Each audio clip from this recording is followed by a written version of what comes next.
Well, hello viewers. So we're back at the tub shower fixture, and I did promise to give a more detailed video of the tub shower replacement. Just because, the purpose of me doing this and recording what I'm doing is maybe it'll help somebody get through a very similar project, or you can also take some of the process or the way I applied a certain method to whatever you're doing when it comes to replacing a tub shower fixture, or maybe even something else. So again, the first thing I did was view this thing as, access. And if you remember, we went through the tub spout and the valve, and that was concealed, and we knew we had to cut that out.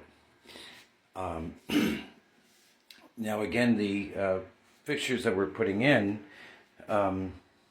they have their own directions, and you should follow those.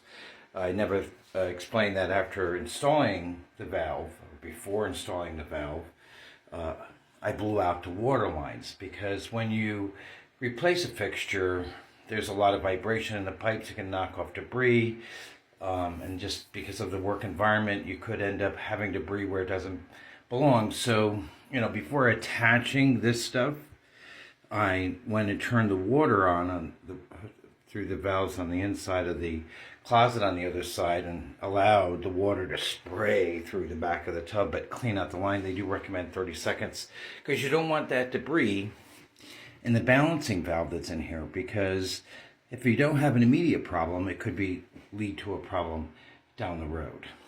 So we are still waiting for the proper size breast nipple to attach the tub spout. I did mention that I thought this was kind of strange about how big they made the hole. The tub spout does cover that hole, but again, I think it's very large, and I think the tub spout I have is on the large side, so I was very fortunate that it covered the hole. Sometimes you're limited to what you can buy based on what you're replacing. So, I didn't even look into that at the beginning. Of course, the tub spout covered that. It had a huge discussion plate on it that came with the old fixture, but it wasn't until I removed the old tub spout that I found out how big that hole was. Now, I did show you the molding that we were putting on the ceiling. Give me a moment. In its relationship to where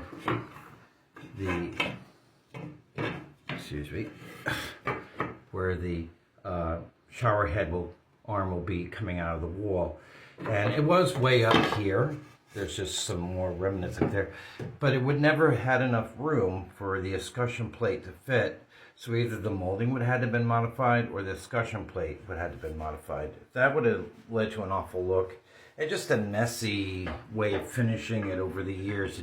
I've seen some really bad things. Maybe I could show you the one upstairs, because they had tile going across, and the shower arm came right above the tile. They had to cut the tile around it, and the tile sticks out here, the wall surface is in there, and it just made for a very, very poor application of the escutcheon plate, which escutcheon plates are meant for finishing off so you don't see how the thing is attached, and just gives it a more finished look.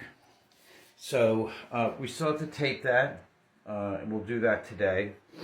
But I also wanted to give you a process of why we did what we did in here, and of course what we need to have done this work. So just back quickly to the shower fixture. So many people tend to put Teflon tape on the threads before installing their shower head. Totally unnecessary. This has a washer in there if you can see it.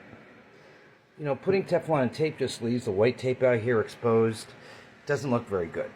This end, of course, where it goes into our drop air 90 in the wall, that does get Teflon tape. But it's also buried inside the wall, so you never get to see it. We used shark bite fittings, to replace the piping for this tub shower fixture. And a couple of things you need for that is something to cut the pecs. This is a good marker for the pecs, because if you slide it in there, you can mark the PEX because it tells you how far it needs to go into the PEX fitting. One thing I was very nervous about using these years ago, but I found that if I mark everything properly and I get the right attachments, it'll probably lead to a well-done project. Now, Teflon tape, as we decided, goes on the threads. This also comes in liquid form, but for this small project and to keep it clean, Teflon tape works the best for this project. This is emery cloth, and you should be using that on the copper pipes that you're going to be attaching your fittings to. I mean, these are very dirty right here, so I didn't want to put these fittings to dirty pipe. So I took the emery cloth and I sanded these down before installing them. Now, getting into the reason for this bracing, a lot of times you'll just see a 2x4 stretched across the opening, okay, from here to here, with either the valve body, the drop ear 90 for the shower arm, or the drop ear 90 for the tub spout, just kind of fastened to a piece of lumber between the openings. The reason why I did this is just a little bit of ingenuity on my part, was it allowed me to put this 2x4 on this piece of plywood and manipulate exactly the positioning of the shower fixture valve, the shower arm, and the tub spout, so that I could adjust to the holes that already existed. I don't know if I would have done it that way if the holes weren't already there, but I still say that's a good method for being able to get some tolerance and being able to move the fixture around, because all you had to simply do is move this 2x4 on this piece of plywood to get the exact positioning you want, whether it's right to left or up and down. And I ended up getting it dead on center on all these, which produced a nice finished product for the discussion plates to go on the other side. So hopefully that helps you with the installation of tub shower fixture and why, maybe some things were done the way they were done.